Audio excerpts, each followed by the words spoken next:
Hello everyone, आज हम बात करने वाले हैं मेगास्पोरोजेनेसिस के बारे में। That is the process of formation of megaspores. ठीक है, अब देखते हैं वो किस तरीके से होता है।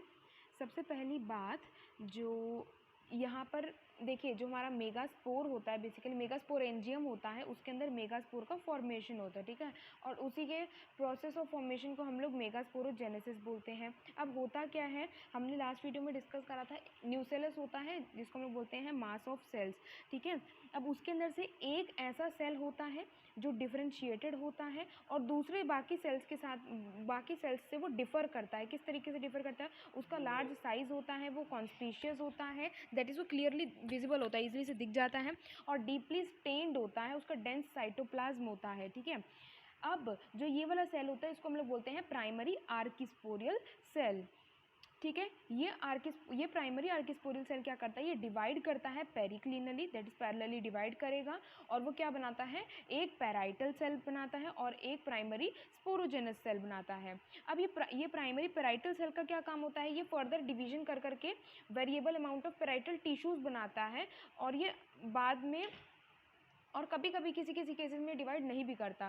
ठीक है, लेकिन अब जो मेन काम होता है वो हमारा प्राइमरी स्पोरोजेनस सेल का होता है। ठीक है, ये प्राइमरी स्पोरोजेनस सेल क्या करता है, ये फर्दर डिवाइड नहीं, ये यूजुअली फर्दर डिवाइड नहीं करता, और ये किसकी तरह फंक्शन करेगा, मेगास्पोर मदर सेल की तरह फंक्शन करेगा। ठीक है, अब ये मेगास्पोर मदर सेल क्या करती है, ये मियोटिकली डिवाइड करती है और एक टेट्राड बनाती है। टेट्राड का मतलब होता है 4 सेल्स का मतलब ग्रुप बनाती है, जिसको हम लोग बोलते हैं 4 मेगास्पोर का फॉर्मेशन करती है। ठीक है, और इसी प्रोसेस ऑफ फॉर्मेशन को हम लोग मेगास्पोरोजेनेसिस बोलते हैं। That is the process of formation of megaspores from the megaspore mother cells through meiotic division, उसको हम लोग मेगास्पोरोजेनेसिस बोलते हैं। ठीक है, अब ये जो 4 मेगास्पोर बनते हैं वो विद इन द न्यूक्लियस रहते हैं, और कभी कभी लीनियर टेट्राड के फॉर्म में भी ये रहते हैं। अलग अलग शेप्स होती है, बेसिकली जो टेट्राड है ना, इसकी अलग अलग टाइप की शेप्स होती है जिसमें ये लाई करेंगे। ठीक है, साइटोप्लाज्म में।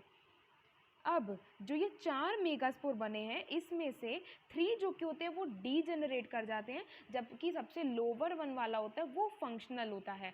उसी का काम होता है बाद में जाकर के एम्ब्रियो सैक बनाना। ठीक है, या फिर फीमेल गैमेटोफाइट बनाना, उसको हम लोग फीमेल गैमेटोफाइट भी बोलते हैं। ठीक है, अब यहाँ पर देखिए, आप डायग्राम में देखिए, सारी स्टेजेस जो हम लोग ने अभी एक्सप्लेन करी वही है। एक आर्किस्पोरियल सेल होता है, वो डिवाइड करके प्राइमरी पैराइटल सेल बनाएगा और स्पोरोजेनस सेल बनाएगा। ठीक है, जो ये स्पोरोजेनस सेल है ये बाद में मेगास्पोर मदर सेल बनाएगा। ठीक है, जो कि बाद में फर्दर डिवाइड करके पहले यहाँ पर एक लीनियर टेट्राड बनाएंगे, एंड उसमें से 3 जो कि हो जाएंगे वो डिसइंटीग्रेट कर जाएंगे, और जबकि एक जो कि होगा वो फंक्शनल होगा। ठीक है, अब उसी फंक्शनल मेगास्पोर का क्या काम होता है कि वो बाद में जाकर के पूरा फीमेल गैमेटोफाइट बनाएगा या फिर एम्ब्रियो सैक बनाएगा।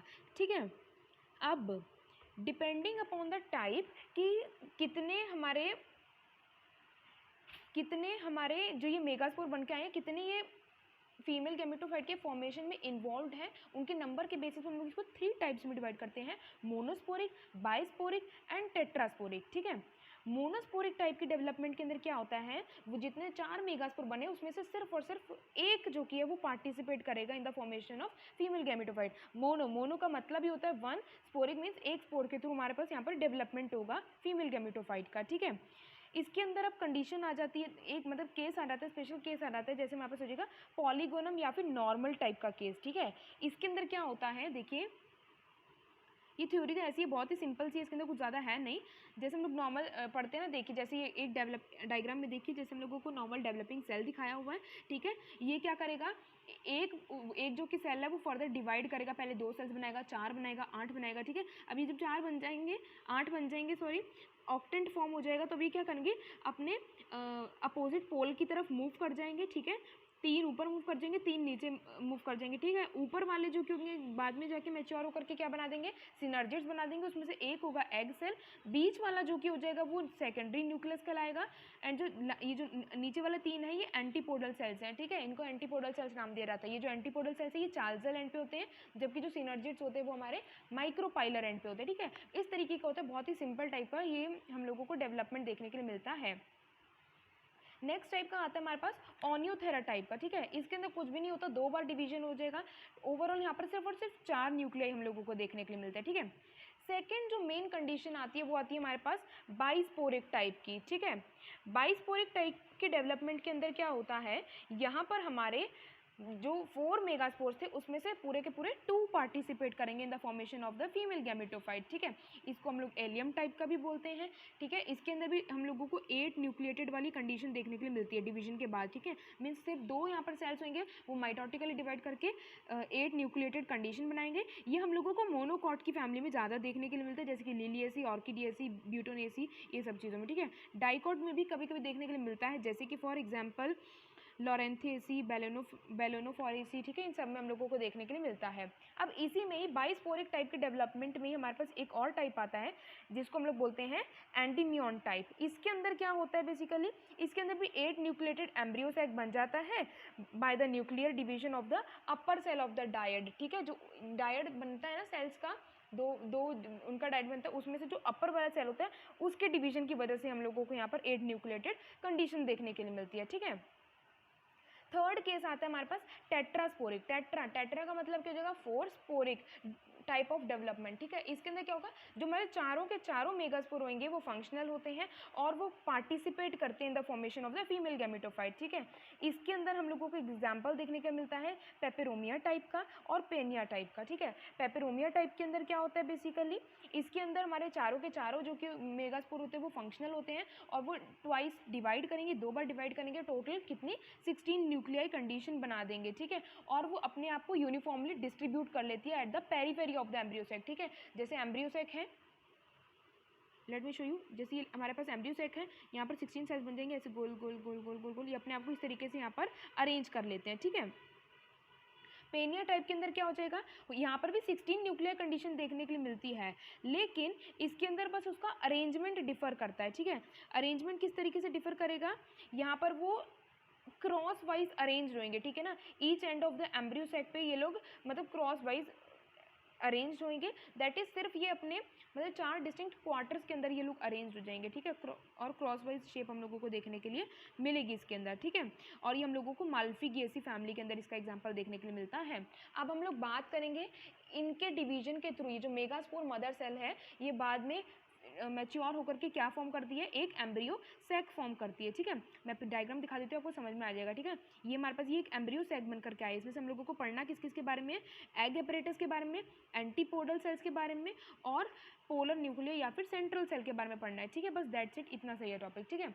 अब देखिए जो एग एपरेटस है वो क्या क्या कंसिस्ट करता है, उसके पास एक एग सेल होता है, 2 सिनर्जिड्स होते हैं, ठीक है। ये जो एग सेल होता है ना वो ज़्यादातर lower part of the cell में लाई करता है, मतलब लोअर, ये मोस्ट ऑफ द मतलब जो हमारा साइटोप्लाज्म होता है उससे उसके कंपैरिजन में थोड़ा सा लोअर सिचुएटेड होता है, ठीक है, साइटोप्लाज्म में। अब आती है हमारे पास एंटीपोडल सेल्स की, ठीक है। एंटीपोडल सेल्स जो कि होते हैं यूजुअली ये लोग शॉर्ट लाइव्ड होते हैं, लेकिन फ्रीक्वेंटली ये लोग कंसिडरेबल इंक्रीज इन साइज और नंबर ये लोग शो करते हैं, इनके साइज या और नंबर में इंक्रीमेंट भी देखने के लिए मिलता है कभी कभी। And increase in the number of antipodal cells and this is frequently found in compositive family, ठीक है। कभी कभी हम लोगों को एंटीपोडल सेल्स का इंक्रीमेंट देखने के लिए मिलता है, इसके नंबर या फिर साइज में इंक्रीमेंट देखने के लिए मिलता है, वो भी यूजुअली कंपोजिटिव या फिर एस्टरेसी फैमिली के अंदर हम लोगों को देखने के लिए मिलता है। एंटीपोडल्स यूजुअली प्रेजेंट नहीं होते हैं in the 4 nucleated embryo of the Oenothera type. अभी जैसे हम लोग ने पीछे ओनियोथेरा टाइप पढ़ा था उसके अंदर ये प्रेजेंट नहीं होते एंटीपोडल सेल्स, वो डीजनरेट हो जाते हैं, ठीक है। इतना ही है। और लेकिन अब और एक फैमिली होती है जैसे रूबिएसी फैमिली हो गई, इसके अंदर क्या हो जाता है, बेसल एंटीपोडल सेल्स जो कि होते हैं वो इलोंगेट हो जाते हैं साइज में और वो हॉस्टोरियम की तरह एक्ट करते हैं, दैट इज वो न्यूट्रिशन लेने का काम करते हैं, ठीक है।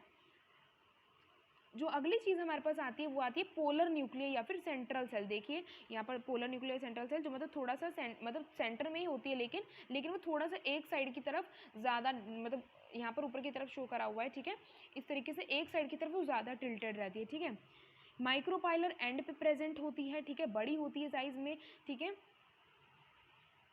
एंड अब कुछ भी नहीं होगा, अब जब हम लोग फर्टिलाइजेशन के बारे में पढ़ेंगे, अब जो मेल गैमेट होगा वो आकर के इसी पोलर न्यूक्लियाई से फ्यूज़ करता है और बाद में जाइगोट का फॉर्मेशन करता है, ठीक है। ये इसका जो साइटोप्लाज्म होता है वो क्या क्या कंटेन करता है, plastids, mitochondria, dictyosome, ribosome, that is cell organelles contain करता है, ठीक है। यही सब चीज़ें हैं, बाकी बस और कुछ भी नहीं है। The resultant of fusion of polar nuclear is called the secondary nucleus, ठीक है, मतलब अब जब ये फ्यूज हो जाएंगे तो क्या फॉर्म करेंगे, सेकेंडरी न्यूक्लियस फॉर्म करेंगे बाद में।